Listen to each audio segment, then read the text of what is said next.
What factors can really significantly impact the cost of installation? Material choice, that's a big one. Are you going to install something like vinyl or are you going to install something like James Hardie?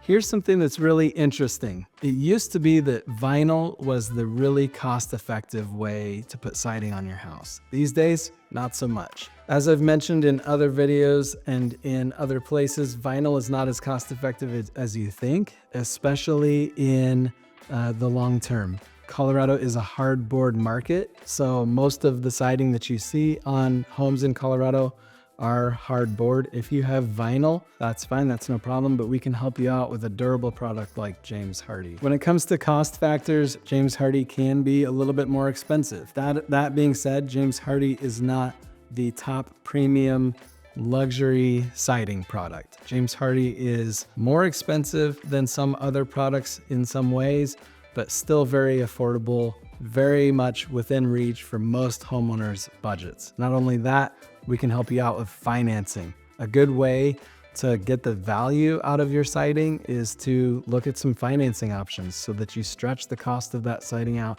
into the future. When you work with Bellwether, you're gonna get a detailed estimate that's gonna provide you with basically a list of all the different things that we're doing, all the different components that go into your project. Our project plans are very detailed. We are specifically pricing out everything that's gonna be needed, so you're not gonna get these unexpected surprises with us. We see it all the time. Somebody goes with another contractor because they're $5,000 less expensive. They call us up after the project and they say, hey, in the end, we ended up getting 5 change orders.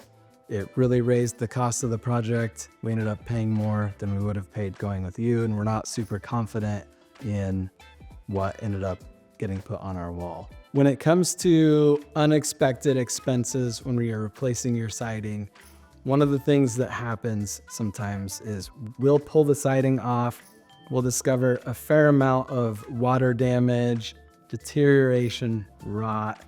This happens around the corners of the windows. It can happen on the north side of the wall a lot. Anywhere that we're pulling off stucco or ephes, something like that, we tend to see a lot of moisture that gets into the walls.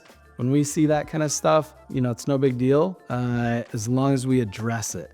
What's important to do is to go in and make sure that none of the framing, the studs are rotted. If they are, we want to get those replaced. And then we want to replace the sheathing. Any kind of underlayment that we have under your siding, we want to put a high quality OSB. One of James Hardie's requirements is that you use a suitable nailing substrate. So we'll put a high quality OSB, we'll wrap it, tape it, make sure that everything is protected from water, protected from moisture. We put proper flashing when we put in your trim, all of that. We want to make sure that any penetrations like your hose bib, those kind of things are protected from the elements. Cost is an important thing when you're replacing the siding on your home. Call Bellwether because we are going to protect your home and protect your pocketbook.